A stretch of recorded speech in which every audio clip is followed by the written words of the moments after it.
AA Bullets YouTube channel. Hurry up, now tell us why you're here. Once again, it is a non-Piston Cup racing video, and this time, I'll be talking about the history of the Piston Cup's racing schedule, as it has not always been 36 races every season. In the very first season, in 1940, there were 60 races on the schedule, with 2 races at Thomasville, and also a bunch of barely remembered dirt tracks that are also short tracks in the southeast of the US.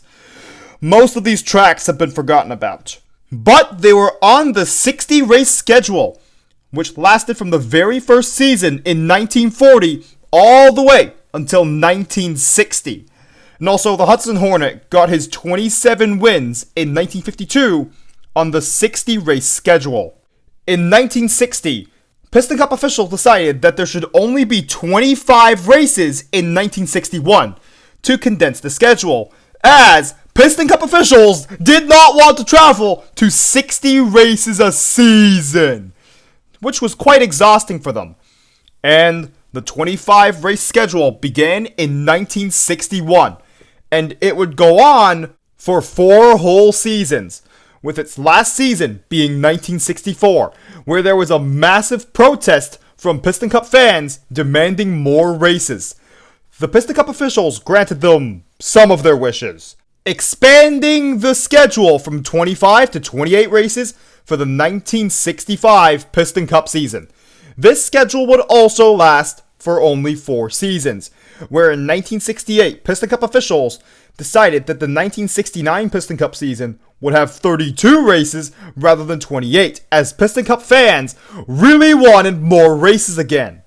And this schedule would last another 4 years, until 1973, where Piston Cup officials decided there should be 36 races in the season, and make the Dynaco 250 the final race of the season. This race would eventually become the Dynaco 400 in 1982.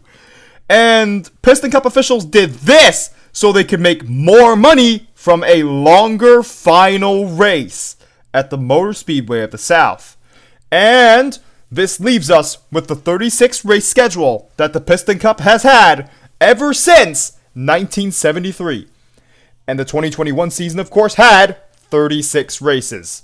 There's only been one exception to this rule for the rest of Piston Cup history, and that was 2005, where the schedule was expanded to 37 races because of the tiebreaker race. And to add to this, the 2010 season also saw a change on where the final race was held, instead being held in LA with the LA 500. The reason for this was so Piston Cup officials could make even more money from a 500 lap final race on a big track.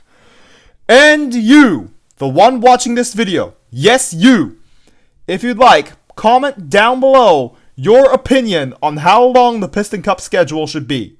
Do you prefer the old schedule of the 40s and 50s with 60 races? Do you prefer the really short schedule that they used during the early 60s? Something between the early 60s and 1973, the current 36 race schedule, or something the Piston Cup has never seen before? Now, onto the outro.